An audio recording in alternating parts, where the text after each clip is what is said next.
mesmo que estando em meio à hipocrisia do ritmo frenético pós-moderno. Walter Benjamin considerava, há quase um século, que a fotografia daria a chave para que pensemos o marco de questões sociais muito mais amplas. Essa é a filosofia do nosso livro, então, com o gatilho da romanidade, com a foto podendo transmitir essa coisa demasiado real e sem nenhum tipo de dissimulação, para nos fazer chegar a uma nova possibilidade de entendimento, desde que estejamos conscientes de que nenhuma fotografia é neutra e de que nenhum fotógrafo vai ser neutro. E por isso que eu escrevi 400 páginas, porque se eu não sei o aporte cultural do meu leitor, eu preciso, no mínimo, que ele saiba algumas coisas que eu tinha em mente na hora que eu estou fazendo aquelas imagens. Então eu subverto um ideal de que as imagens surgem para ilustrar os textos, e neste livro, todo e qualquer texto material escrito está servindo para ilustrar as imagens. As imagens são as nossas protagonistas. Eu acabei dando para o leitor tudo aquilo que eu gostaria que ele entendesse. É quase uma burla artística, então. Eu estou tirando sarro, é uma grande sátira de tudo aquilo que 2 anos e meio de mestrado acabaram me mostrando. Essa coisa dessa formalidade artística, onde se você não conhecer um curador, um galerista, e puxar o saco dele, você não vai ser lembrado como um artista. A arte seria um lugar onde não se precisaria beijar o anel de ninguém. A arte está espalhada pelas ruas, a arte está na cabeça da sociedade e a arte está nos sentires humanos e não no que o pessoal do museu acha que é arte. E, aliás, o museu já não é um lugar legítimo para guardar, para ser um reduto daquilo que chamamos de cultura.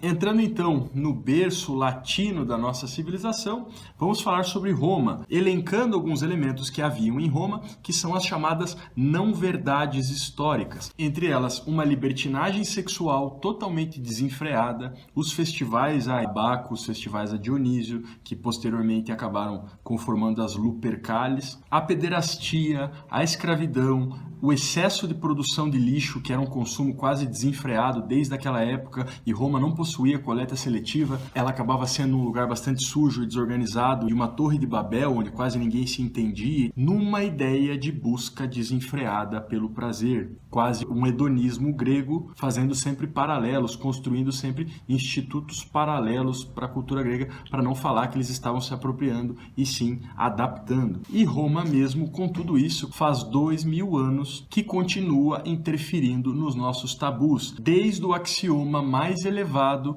até a piadinha mais boba, tem uma carga de romanidade hoje no nosso Brasil de 2020. Ela é a base da política moderna ainda, ela é a base do nosso Estado, ela é a base da nossa cultura, enfim, somos uma sociedade latina tanto quanto éramos, porém não nos reconhecemos como tal, graças a uma espécie de repartição que adveio e que nos chegou como cidadãos através de um sentimento nacional. Começamos então a ideia de Roma com os grafites de Pompeia. O vulcão de Pompeia, o Vesúvio, para quem não sabe, em 79 d.C., entrou em erupção e acabou deixando intacto diversos escritos, diversos lugares e afrescos durante quase 2000 anos. Existia uma espontaneidade que é muito evidente, não existia tanto artificialismo ensaiado, tanta coisa assim de querer ser o melhor possível em sociedade. As pessoas eram muito mais naturais e sinceras, inclusive com relação à parte sexual, às inter-relações sociais. Era muito mais franco o ideal que operava, certo que eles eram mais primitivos, porém, no que se refere à criatividade e à liberdade artística, pode que isso tenha prejudicado muito mais do que ajudado. Hoje vivemos, então, quase taxativos legais em relação a determinados aspectos do nosso comportamento, como, por exemplo, se portar, vestir, falar, sentir. A ideia de não querer incomodar o outro acaba prevalecendo, ou a ideia de sempre agir conforme o esperado acaba prevalecendo ante a nossa honestidade e ante a nossa espontaneidade. Trazemos a Ars Amatória, que foi o primeiro livro falando de amor do Ovídio, que ele dá diversos conselhos amorosos, como você abordava uma pessoa, como você tratava ela bem, de que forma você faria ela te amar, e até um caráter cívico das bacanais e um caráter institucionalizado, quase religioso, dessas festas em homenagem ao vinho e, consequentemente, em homenagem aos atos sexuais e libidinosos. Príapo era o deus da ereção perpétua e tinha muita importância na cultura da época. O Cupido, também adaptado dos gregos. Júpiter era muito importante e bastante infiel. Os Zeus na cultura grega era uma mistura, uma espécie de religião misturada com a política, misturada com o sexo. Não que hoje em dia seja diferente. Tudo acontece de uma maneira muito mais velada, disfarçada e formalizada. Então, lembrando que mesmo que eles fossem mais primitivos, pode que a liberdade criativa e a liberdade existencial fossem superiores ao que vivemos hoje no século XXI. Com o catolicismo, então, a partir do século III, com Constantino I, surgem diversos estereótipos, cerceamentos da nossa liberdade, como se aquilo então valesse dali por diante, eternamente, para todo sempre, através dos estereótipos religiosos copiados da astrologia, copiados da Pérsia, do Egito e coisas que hoje nos chegam como verdades absolutas, nem sequer tiveram origem na nossa cultura ocidental. E tudo que não é criado na sociedade ocidental, a tendência é que a história tenha passado pano e não nos chegue de uma maneira verídica e de uma maneira convincente. Enfim, falamos de muitas questões históricas na primeira parte do livro. Isso aqui é um grande resumo que eu estou fazendo para vocês, até que chegamos na segunda parte do livro, onde sai um pouco a sociologia e a história de lado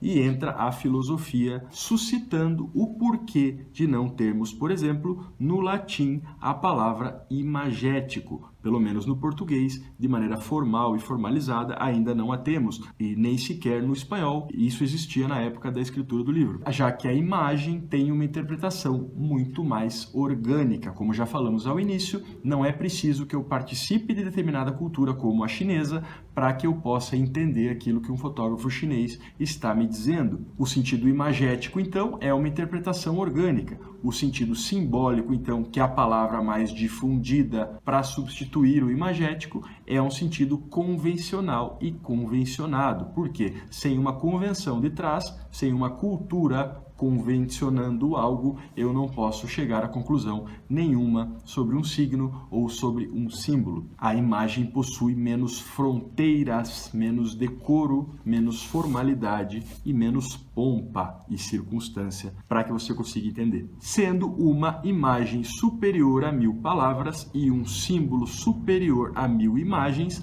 vemos então a força vinculante do símbolo em sociedade. Por quê? Porque você não consegue entender nada, por exemplo, uma cruz, por exemplo, a mão do Mickey, por exemplo, uma placa de pare, se você não participar de alguma sociedade. Isso então é um símbolo, a imagem é mais orgânica. Nos temas transcendentes, a gente tem que parafrasear Nietzsche então e fazer como água gelada, entrar, se banhar rapidamente e sair de uma maneira rápida, porque os temas transcendentes causam muita estranheza e são muito cabeludos de serem discutidos. E aí falamos então sobre crenças, que as crenças elas têm por si só um caráter repulsivo, ou seja, de não aceitar aquilo que é distinto.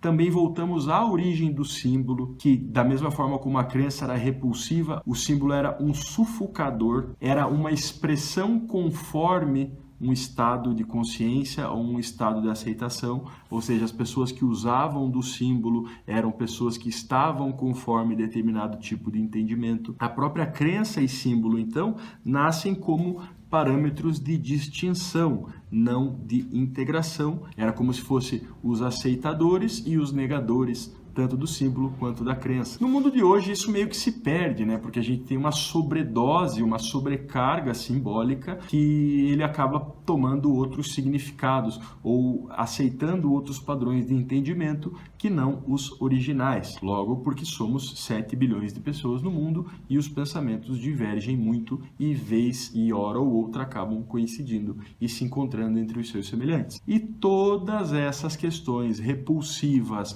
ou diminutivas diminuidoras, acabam chegando e entrando na modernidade, então ainda não chegamos na pós-modernidade, disfarçados de ideologias. E nós, todos estando no Brasil hoje em dia, eu nem preciso comentar para vocês que uma contrariedade a determinada ideologia, hoje em dia, é vista como ofensa e não mais como uma simples contrariedade, onde estaríamos passíveis de discussão e de consenso ou dissenso, independentemente do desfecho. É uma coisa que, então, ela é bastante agressiva e bastante contundente, no sentido de que você só vai se assemelhar e só vai criar vínculos com as pessoas de ideologias, isso é, crenças e símbolos semelhantes ao seu. Da mesma maneira como os símbolos eram os redutores de conhecimento, hoje os emojis acabam funcionando como economizadores, como economias e como maximizadores, seja de padrões de entendimento, seja de tempo ou seja de ideais esparsos, mesmo que ideias muito amplas e um pouco diferentes entre elas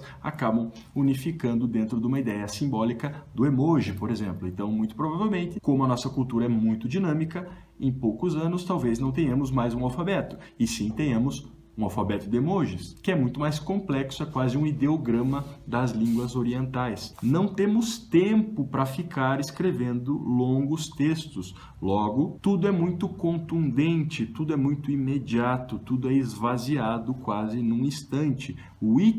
Wikipédia, vem do havaiano rápido. Tudo é wiki.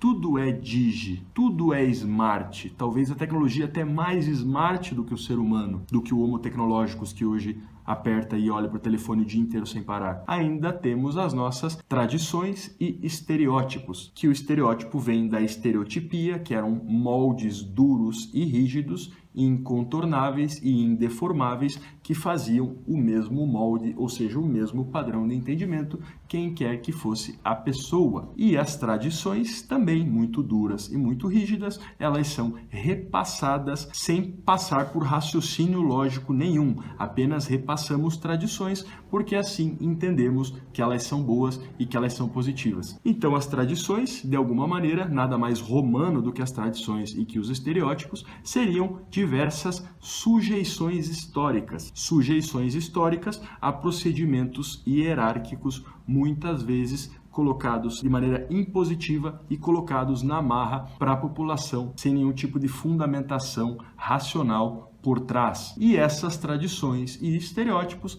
vêm de um passado com contrastes históricos muito evidentes, tudo que hoje em dia a gente condena: racismo, guerra, violência, pena de morte, sexismo, um passado que chega impune através desse tipo de tradição besta, vamos dizer assim. Como o Eric Hobsbawm fala, qualquer tradição só vira tradição a partir do momento que ela seja totalmente inócua e não tenha efetividade nenhuma para a sociedade. Então, tudo que acaba sendo inútil e só tendo um sentido ilustrativo, acaba sendo aceito como tradição. E recorrendo a estereótipos e a tradições, recorremos a estruturas já preparadas, carentes de sentimentos, carentes de espontaneidade, perdendo a função essencial da inter-relação humana, que era conhecer e não somente achar que conhece. Todas essas crenças, símbolos, tradições e estereótipos acabam sendo sistematizadas, seja na política, seja na cultura, seja na sexualidade, seja nos museus, nas galerias de arte, nos modais, nas formas, na linguagem, nos usos e nos costumes, trazendo um monte de informação vazia, vazia no sentido de entendimento ou vazia no sentido de pensamento. E aí, quando eu falo em informação vazia, eu não poderia deixar de falar, por exemplo, na pós-modernidade, que é um conceito bem articulado por inúmeros filósofos, principalmente Zygmunt Bauman. E o Bauman, através dos seus diversos, quase 30 publicações, ele tenta trazer a teorização disso que ele chama de tempos líquidos, que são os tempos pós-modernos, onde os nossos vínculos são muito frágeis, já não são mais feitos para durar, novas maneiras de entendimento, e é aí que entra a imagem, tá? Porque a imagem faz a gente entender muito mais rápido e de maneira muito mais instantânea algo que é efêmero. Essa confusão de público e privado, outra vez, que daí a pós-modernidade ilustra de maneira maestra. E também essa tal civilização sem arte, porque antigamente faziam-se vasos de barro, afrescos de pedra. Hoje em dia a nossa arte já não tem materialidade a ponto de durar 1000 anos. E só conhecemos, por exemplo, a civilização fenícia graças à arte fenícia. Logo, se a nossa civilização tem a arte também de maneira efêmera e guardada em hardwares, em HDs externos, seremos uma civilização sem arte, muito provavelmente uma civilização que não existirá com o passar do tempo. A pós-modernidade também traz a ideia da redução do homem a consumidor, uma coisa que está totalmente relacionada às fotografias e totalmente elencada nesta obra. As políticas de cookies, as leis de privacidade, qualquer tipo de invasão às suas pequenas liberdades acabam reduzindo a sua figura existencial a uma figura que precisa consumir. E esse tipo de inversão de valores também é muito próprio da pós-modernidade. E, finalmente, o suposto fim da subjetividade, onde a cultura vai participar do nosso dia a dia e vai ditar as regras de maneira tão veemente até o ponto onde não existirão mais indivíduos que pensem diferente. A tendência, então, é a homogeneização, a globalização, a coca-colização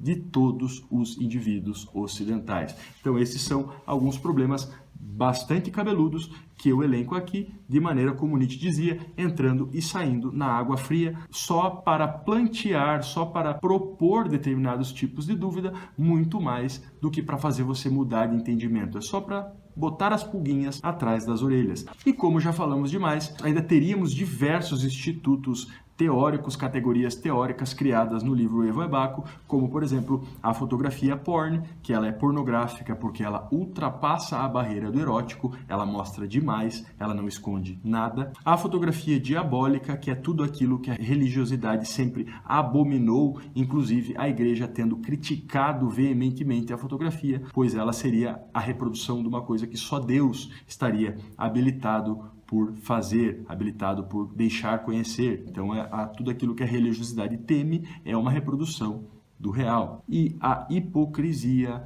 é a chave central para o desfecho do livro, porque a hipocrisia está em todas as máscaras que usamos em sociedade, ela está em todas as nossas relações com quem não conhecemos, ela está inclusive na arte pietista, na arte vangloriando determinados tipos de valores religiosos, está em cada tabu, em cada crença e em cada formalidade que temos no nosso dia a dia. Evo e Baco, então, uma obra em contra da hipocrisia, com diversos tipos de reivindicações e de teorizações críticas a respeito da sociedade ocidental. Eu acho que falamos demais, deixa um joinha aí e vamos então estar sempre buscando transmitir conhecimento o mais plural possível para que a gente não se reduza a falar aqui neste canal sobre diafragma e obturador. Até porque somos muito mais do que isso, você é muito mais do que isso e o fotógrafo tem que pensar e não comprar câmeras. Falamos demais já. Tchau, gente. Obrigado pela moral, obrigado pela atenção. Nos vemos no próximo videozinho. Tchau!